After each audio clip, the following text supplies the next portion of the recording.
You're not here by accident. This video found you for a reason, because deep down, you know you were built for more than average.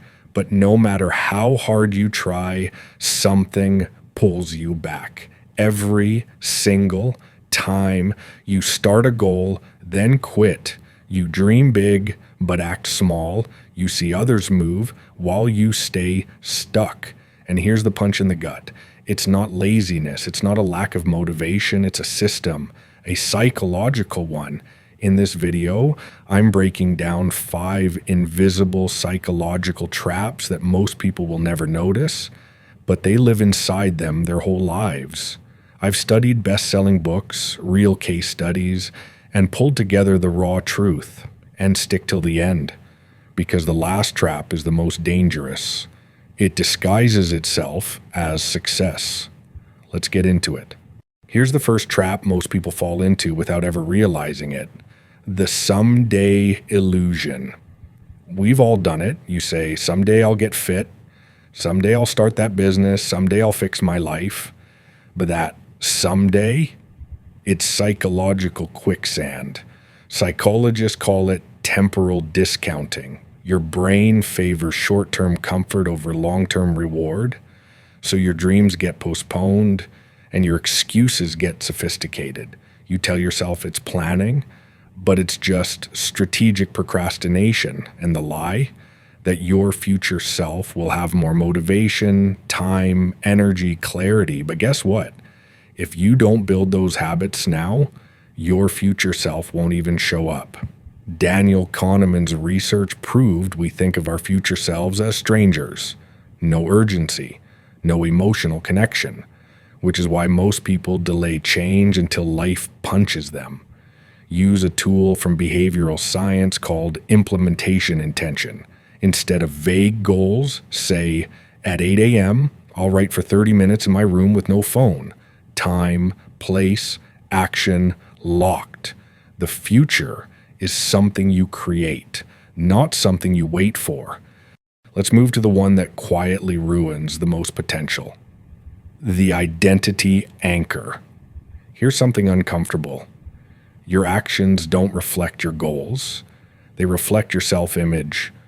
Psychologist Maxwell Maltz in Psycho-Cybernetics wrote, "You can never outperform your self-image." Read that again. If you see yourself as lazy, broken, inconsistent, that becomes your identity anchor. And every time you try to break free, that anchor pulls you back quietly, consistently. It whispers, that's not you. That's not who we are.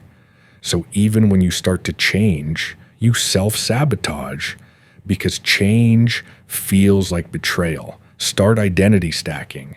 Every small action is a brick. Lay them consciously. Meditate once. You're now someone who pauses before reacting. Say no to drama. You're now someone who protects their peace. Over time, you don't act confident. You become it. Now let's talk about the one that feels like progress, but is actually pure sabotage. The knowledge trap. You know more than you do. You binge read self-help books, highlight every line, save every tweet thread, but never use it.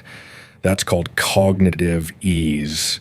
You're mistaking clarity for competence. Cal Newport calls this the productivity porn effect. You get high on learning, but allergic to implementation. Think about it. When was the last time you took one thing from a book and changed your behavior for a week straight? Like Stephen Covey said, to know and not to do is not to know.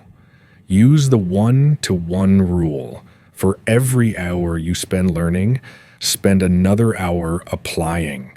And if you don't, you're not growing, you're hoarding. Now here's a bonus move. Keep an execution log. Every day, log.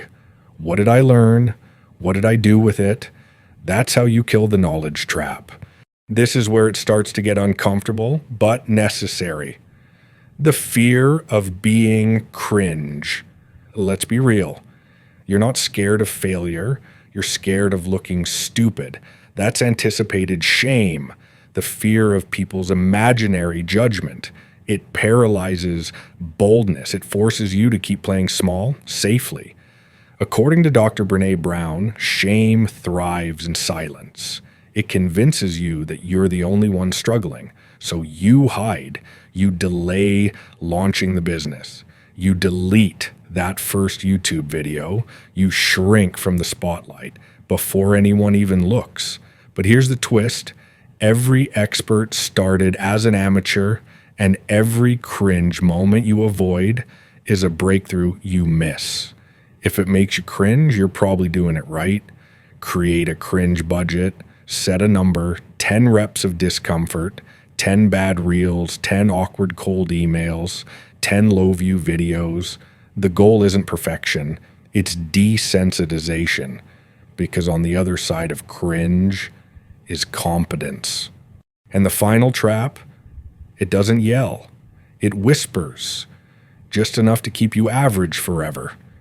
It's the success echo. This is the trap no one sees coming because it feels like winning. You made some money, got some praise, now you slow down, you tell yourself, let me just enjoy this, fair, right? Until weeks pass, then months, and without knowing it, you've replaced growth with validation.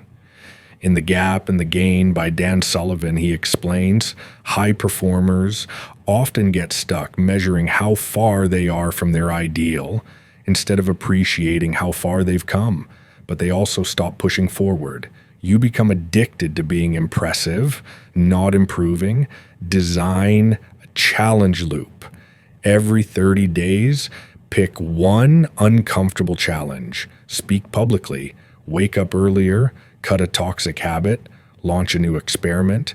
Track how you respond, not just how you perform. Because success is a moving target.